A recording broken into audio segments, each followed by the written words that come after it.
পরিশ্রম করবা না, কষ্ট করবা না, এমনি মানুষ তোমাকে সম্মান করবে? এত সহজ? আমরা সবসময় বলি, আমরা একটা হাদিসের কথা, আত্মাকদুলা ইয়রুদ্দু, তকদির কখনো পরিবর্তন হয় না, কপালে যেটা আছে সেটা, কপালে যেটা আছে সেটা। অথচ আল্লাহ তাআলা কোরআনে বলেছে ওয়ালাইসা লিল ইনসানু ইল্লা মা সাআ। আল্লাহ বলেছে মানুষ ততটুকুই পায় যতটুকু সে চেষ্টা করে। এবং আল্লাহ তাআলা কোরআন আরেকটা আয়াতে বলেছে ইন্নাল্লাহা লা ইউগাইয়িরু বিকাউমি হাত্তা ইউগাইয়িরু বিআনফুসিহিম।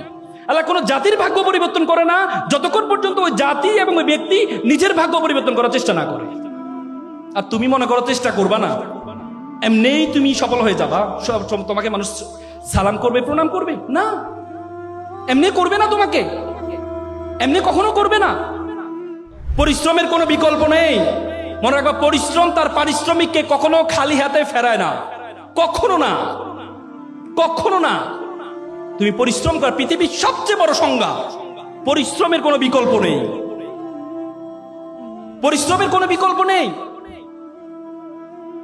একটা এক্সাম্পল তোমাদেরকে দিই। একবার একটা অঞ্চলে তারা চিন্তা করলো একটা মন্দির বানাবে। তো মন্দিরের জন্য কি লাগে? মূর্তি লাগে।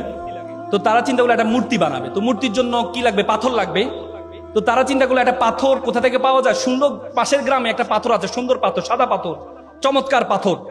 তখন তারা গেল পাথরকে অফার করতে, যে পাথর সাহেব আপনাকে একটু লাগবে। বলে যে আমাকে লাগবে, আমাকে নিয়ে কি করবা? বলে যে আপনাকে নিয়ে আমরা একটু 6 মাস একটু কাটবো, ঘষবো, মাজবো, এরপর আপনাকে মূর্তি বানাবো, মন্দিরে রাখবো, সবাই এসে আপনাকে সেলুট করবে, প্রণাম করবে, সালাম করবে। 6 মাস? না, এই কষ্ট আমার দ্বারা সম্ভব না।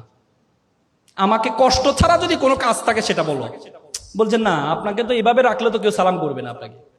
তখন অবহেলিত একটা পাথর ছিল পাশে, কালো পাথর। সে বলে স্যার আমাকে নিয়ে যান, 6 মাস না, 1 বছর ধরে আমাকে কাটেন, ঘষেন, মাজেন, কোনো সমস্যা নেই। পরবর্তীতে এই কালো পাথরটাকে নিয়ে যাওয়া হয়। নিয়ে যাওয়ার পর 10 জন মিলে তাকে কেটে ঘষে কাটাকাটি শুরু করলো। 10 মাস ধরে কাটছে।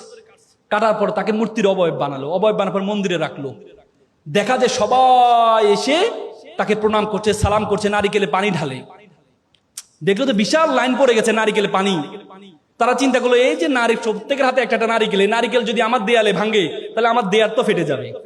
তখন তারা কি চিন্তা করলো, ওই পাথরটাকে একটা অফার দিয়ে দেখি, এখান থেকে কাটা ঘষার কোনো কাজ নেই। তখন গেল সাদা পাথর সাহেব, আপনার একটা চমৎকার কাজ পেয়েছি। বলে কি কাজ? বলছে আপনাকে কাটবে না, ঘষবে না, মাজবে না, কিচ্ছু করবে না, শুধু নারিকেল ভাঙবে। খুব চমৎকার। 6 মাস? না, 6 মাসও লাগবে না, এখন থেকে কাজ শুরু। আপনার এখন থেকে আপনার কাজ শুরু, রেডিমেড কাজ। তো ভালো কথা। তো পরে তাকে নেওয়া হয়, প্রত্যেকে এসে নারিকেল ভাঙে। আবার জুতোর পিতি খুলে গেলে তার পায়ে উপরে জুতা রাখে, পিতিটা লাগায়, আসতে যাইতে লাথি মারে, পায়ের মধ্যে কোনো কাদা লাগলে তার পাথর দিয়ে তাকে মোছে, আর নারিকেলটা নিয়ে ওই যে মূর্তি, কালো মূর্তির উপর ঢালে। সবাই এসে প্রণাম করছে, সালাম করছে। সাদা পাথর বলছে কি রে বেটা, তুই ছিলি সবচেয়ে অবহেলিত পাথর, তোর সাথে কেউ সেলফি তুলতো না, আমার সাথে সবসময় মানুষ সেলফি তুলতো, আর আজকে মানুষ তোকে প্রণাম করছে, তোকে সালাম করছে, আর আমাকে আসতে যাতে লাথি মারছে।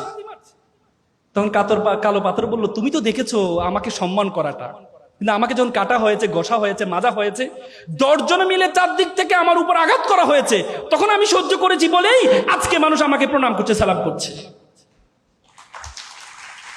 তুমি যদি মনে করো যে পরিশ্রম করবা না, কষ্ট করবা না, এমনি মানুষ তোমাকে সম্মান করবে, এত সহজ?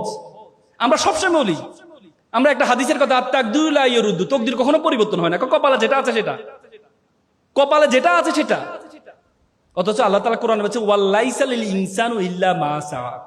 আল্লাহ বলেছে মানুষ ততটুকুই পায় যতটুকু সে চেষ্টা করে। এবং আল্লাহ তাআলা কোরআন আরেকটা আয়াতে বলেছে ইন্নাল্লাহা লা ইউগাইয়িরু বিকাউমি হাত্তা ইউগাইয়িরু বিআনফুসিহিম। আল্লাহ কোন জাতির ভাগ্য পরিবর্তন করে না যতক্ষণ পর্যন্ত ওই জাতি এবং ওই ব্যক্তি নিজের ভাগ্য পরিবর্তন করার চেষ্টা না করে। আর তুমি মনে করো চেষ্টা করবা না, এমনিই তুমি সফল হয়ে যাবা, সব তোমাকে মানুষ সালাম করবে, প্রণাম করবে? না, এমনি করবে না, তোমাকে এমনি কখনো করবে না।